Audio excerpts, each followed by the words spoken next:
I love a good metaphor. William Shakespeare is known for this famous one: all the world is a stage, and all the men and women merely players. Pat Benatar made this one famous: love is a battlefield. All right? For those of you who might be fans of the movie Fight Club, I am Jack's smirking revenge. And then I saw this one as I was digging up a handful of metaphors to begin our conversation today. From Langston Hughes, the poet. It's from his poem called Dreams. He says, "Hold fast to dreams. For if dreams die, life is a broken winged bird that cannot fly." Life is a broken winged bird. In a way, he's articulating like the other swing of the pendulum, or the other side of what we read in Proverbs, right? That hope deferred makes the heart sick, but a longing that is fulfilled, right? A vision that is carried out, a dream that is seen, as we sang earlier, here in the land of the living, and that is a tree of life. We started this series 4 weeks ago. And on our first Sunday, we answered this question: why the tables? What are we doing? And there were several answers that we gave, but I want to go back to that fourth bullet point for just a second. Metaphors cook. They do have a way of opening up in beautiful, kind of ongoing illustration what is available to us, or what's being described. So if you take, for example, the Langston Hughes quote, it's not just a bird with a broken wing. The more you think about the details of the broken wing and the limitations of the bird and what it can and can't do, the metaphor just continues to speak. Today, as we make a shift in this sermon series, so the first 3 weeks we looked at some different things we can do on purpose that would help us. We looked at stories in the Bible that happened around a table, and we took note of some things that we could do, some different rhythms that we could put into our lives and see the difference of God as a result of those rhythms. From now till the rest of the series, I really want to take some time for us to understand what is available to us at God's table. And so we're going to go back to the Old Testament.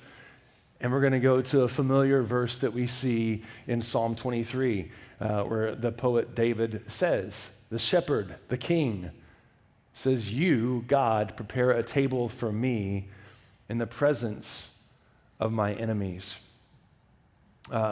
So we have like 3 specific points that I want to really look at today, okay?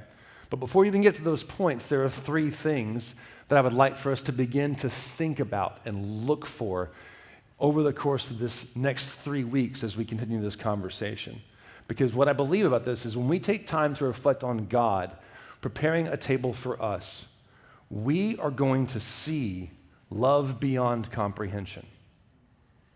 Like Jeremy Riddle, who's a worship pastor who wrote the song Furious, he has a line in there that says, "We've only glimpsed his vast affection and heard whispers of his heart and passion."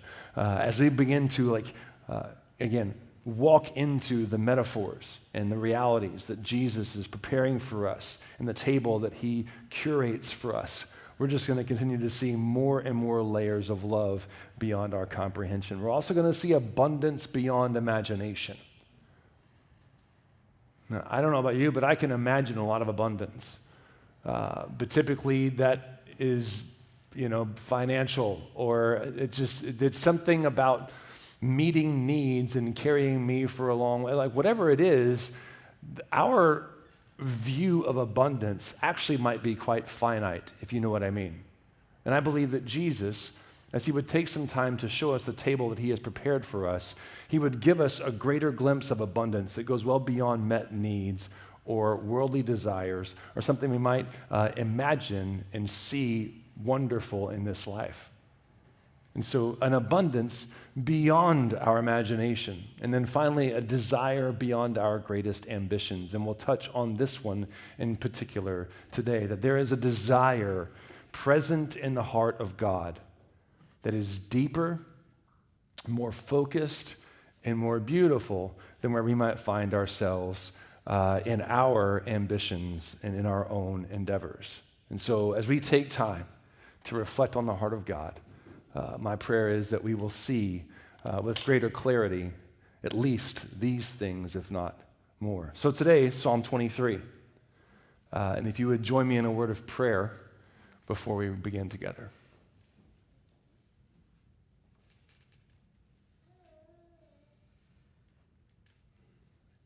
God, we want to take just a minute and greet you with a moment of silence.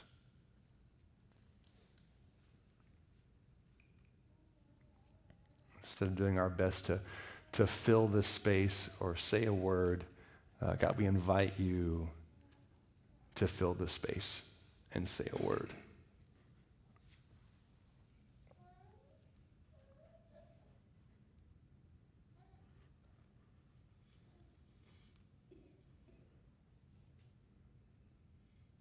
We love you, Lord.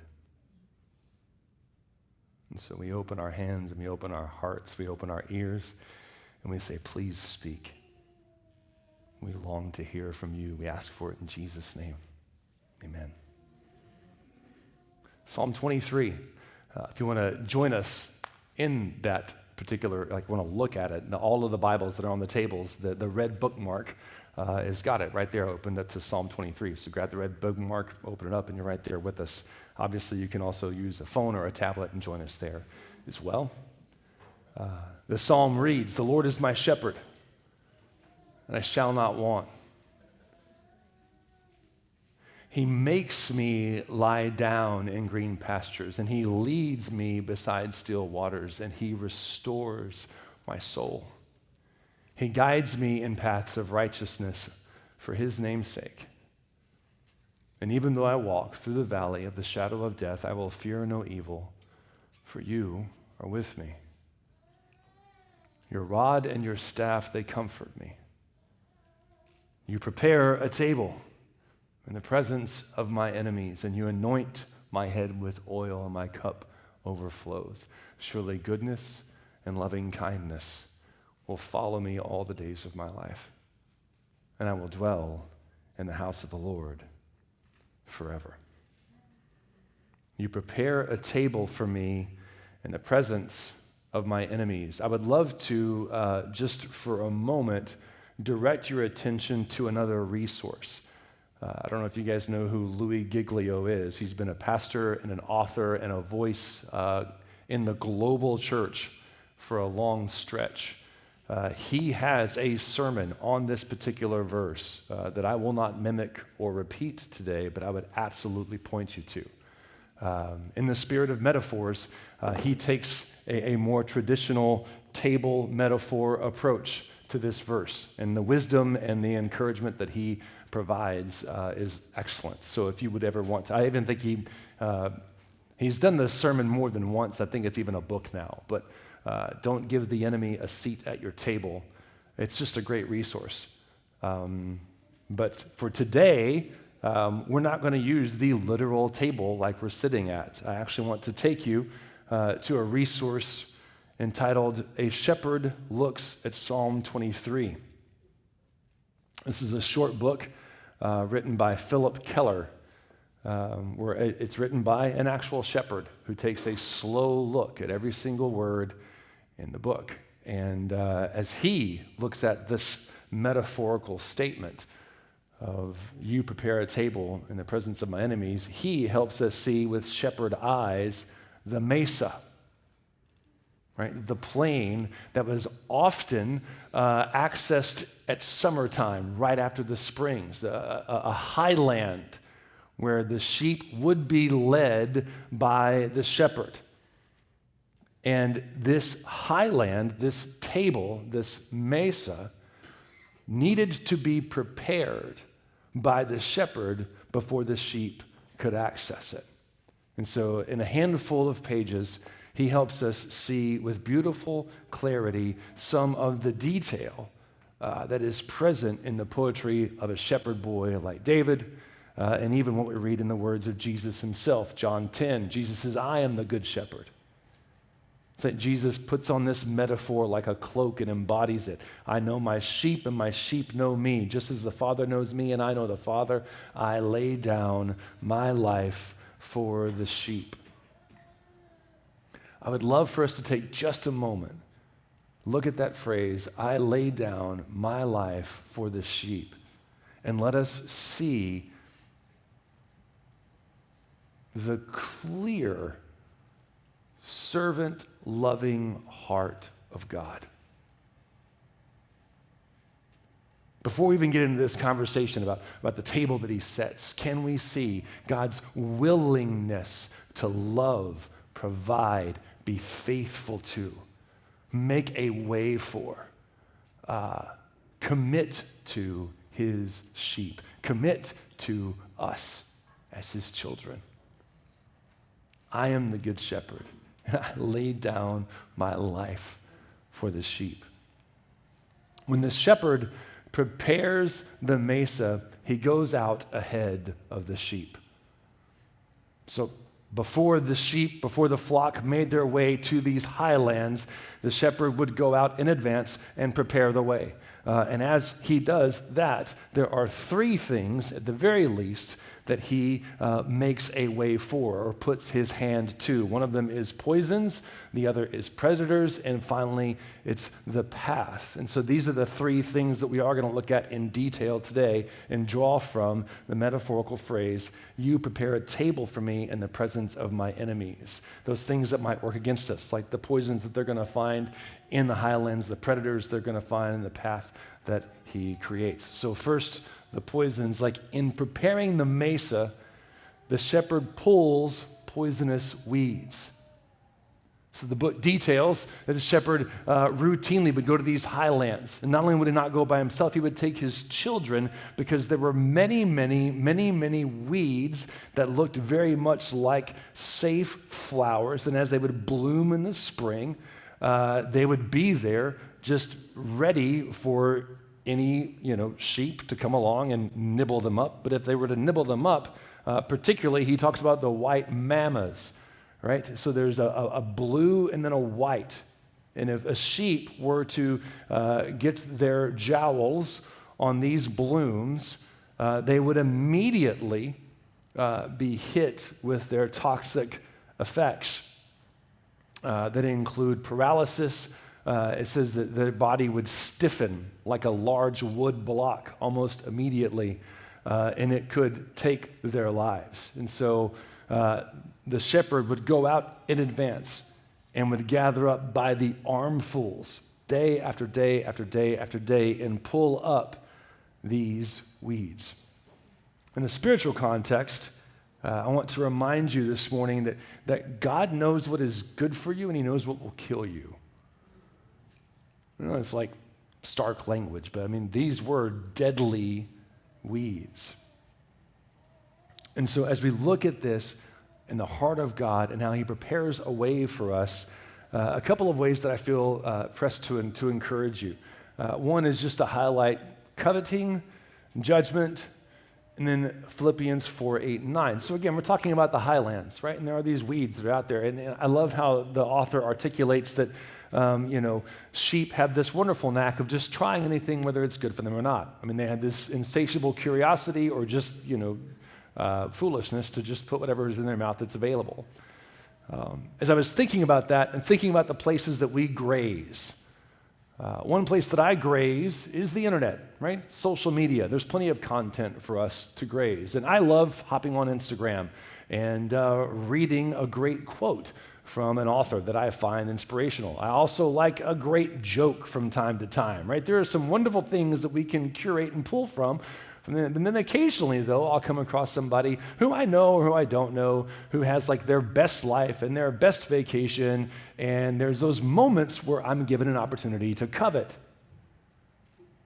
And I can take that bloom and chew on it and let it ruminate and digest in my heart. And that's never good for me. Could be toxic, right? You know what I'm saying? And so there's also, like, in the climate that we're in politically, I as a pastor will never have really any kind of like political statements from from this space. That's not how I do it. But I will say, in this season, I'm noticing a whole lot of judgment being cast. I mean, mudslinging is not a new thing to politics or even like, you could watch enough ESPN and some sports analyst will have, kind of a judgmental word or two about a quarterback who's past his prime, blah, blah, blah, blah. But we're going to be invited to join in the song of a judgment call in a way that almost might be like, hard to discern at first. But there's plenty that, the right is saying about the left and the left is saying about the right, and they're mean things most often, especially in this day, especially in this particular political climate. And so more than looking for the things that we might appreciate about a particular candidate or a sports player or whatever, news media could often invite us to just be judgmental. Also, like, not good for our souls. And so I'd like to point you to Philippians 4, verses 8 and 9, where Paul, as he writes to the Philippian church, encourages those believers. It's written to the Philippian church, available to us. Finally, brothers and sisters, whatever is true, whatever is noble, whatever is right, whatever is pure, whatever is lovely, whatever is admirable, if anything is excellent or praiseworthy, think about such things. Paul goes on to say, whatever you have learned or received or heard from me or seen in me, put it into practice, and the God of peace will be with you. As God prepares a table for us, again, he's super clear on what's good for us and what is harmful to us.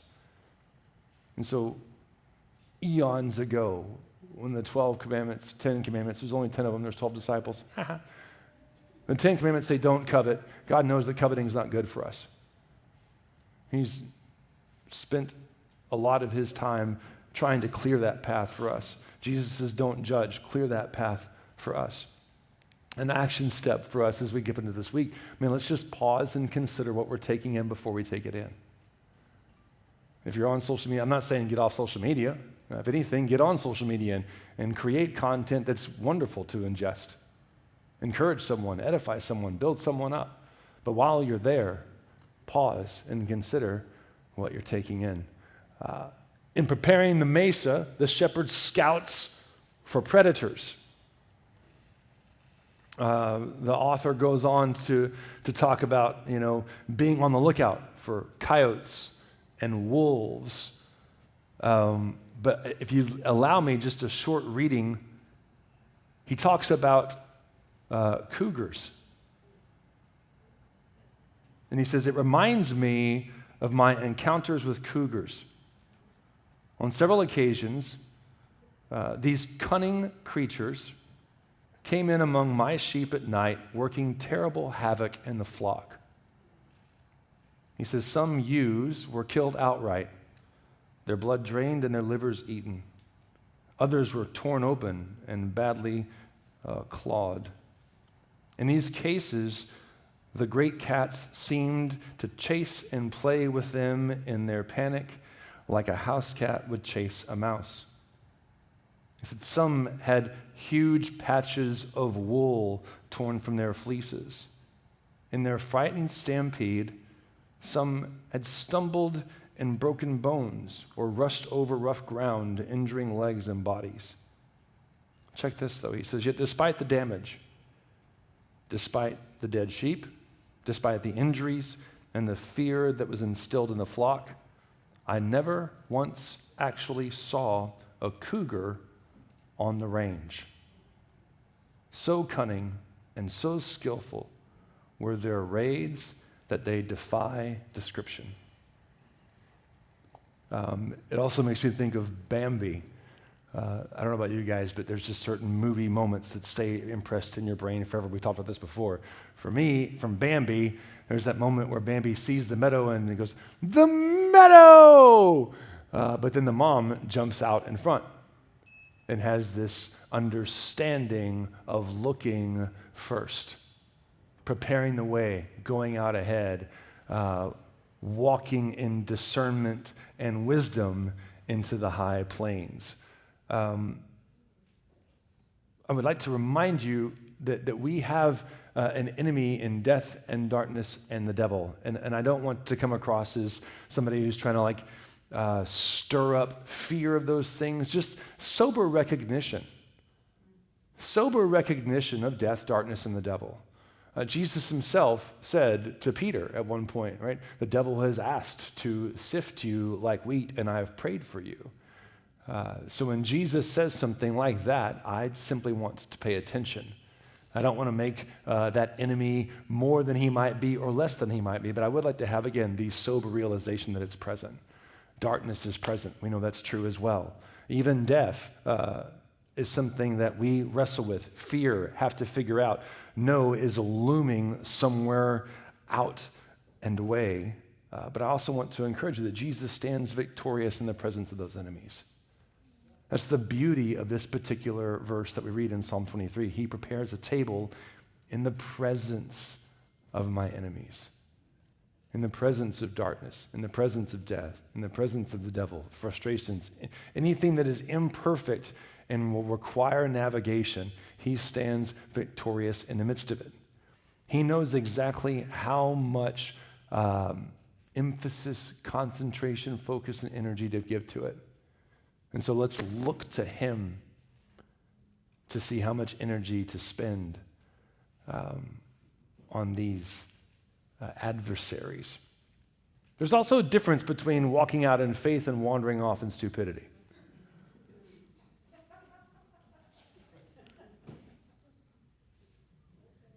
So what I don't want to say when we have a moment of sober judgment towards the things that are adversarial in our lives and up on the Great Plains, metaphorically, and the Lord will lead us out. I'm not saying to come in and cower in or don't be brave. God will lead you. And if you're following the Lord, you're clear that you know you're in a path that he's inviting you into or singeing you on a way that might be requiring some courage. That's one thing. To just be aloof and wherever your desires or sensations or, curiosities might take you, whole other animals. So there is a difference between walking out in faith and wandering off in stupidity. I love the image of a fire in a field in the winter. The colder, the better. And the reason why is this, when you're close to the fire, the warmth is tangible. And when you're far away, it's not. And by that I mean, the farther we are from the presence of God, wherever we're wandering or meandering, or we're going to find ourselves in cold places. And cold is the absence of heat.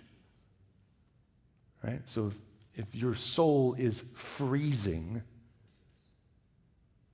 make your way back into the company of the shepherd. Get close to the fire. Right? I'll never forget one particular cold winter's night in the desert plains of Lubbock, Texas.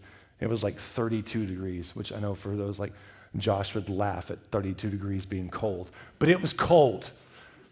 And I was sitting with a good friend of mine, like I often love to do, around a fire with a cigar.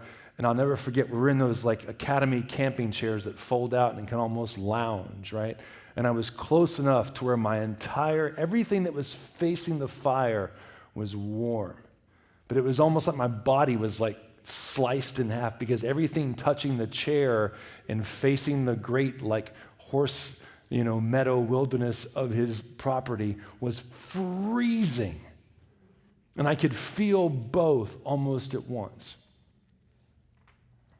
So an action step this week, realize all that is available to us in the presence of God, in the presence of our shepherd, and the one that goes before us, and the one that sees what life on the high plains is meant to be, that sees what life in this short breath that we get ought to look like. Spend time with him. Get close to him. Warm yourself near his fire. Meditate on his word. Spend time praying and listening and move with him. If you need perhaps some more specific instruction on what it might look like this week to meditate or move, man, let's have a conversation before you leave today. For others of you, you might have rhythms of meditation or rhythms where you follow the Lord. Let's do that this week. And then finally, in preparing the mesa, the shepherd makes a way. I want to go back again to John chapter 10 and allow these words to speak over us, where Jesus says, I am the good shepherd. I know my sheep, and my sheep know me. I know my sheep, and my sheep know me, just as the Father knows me, and I know the Father. And I lay down my life for the sheep.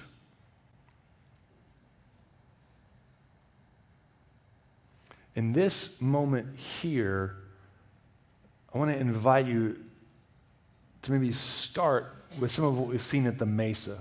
God's going out ahead of you, preparing the way, clearing the weeds, battling the predators, making his presence known so that we stay close. So we can see perhaps some of God's provision and power right there on the tabletop of the plateau. But here we're invited, even at the close of this chapter, to zoom out a little bit and look at the heart of God again. The heart that says, I am the good shepherd. I know my sheep, and my sheep know me, and I will lay down my life for my sheep. God's desire, Jesus' work, is to restore our souls. And he's set a path for us that leads to, that creates abundant life. There's a way that we get to know about God's blessing and God's wisdom, how to hold each other well, how to hold blessings well, how to hold frustrations well. In the midst of anything that life could throw at us, if we have his presence and his character around us and in us, there's something incredibly different about how our life can look. I love how he says himself that he prepares a place for us, even in talking about heaven. When he spends some time with his disciples at the very end, he says, I go and prepare a place for you. If it were not so, I wouldn't tell you such things, he says. He models a way for us, and then he says, follow me. He goes out ahead, he prepares the plains, and then invites us, follow me. Check out this excerpt of how the author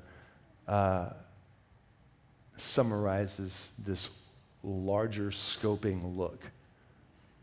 It says, Jesus told us himself that he had to come that we might have life and have it more abundantly. Just as the shepherd is thrilled beyond words to see his sheep thriving on the high, rich summer range. It is one of the highlights of his whole year.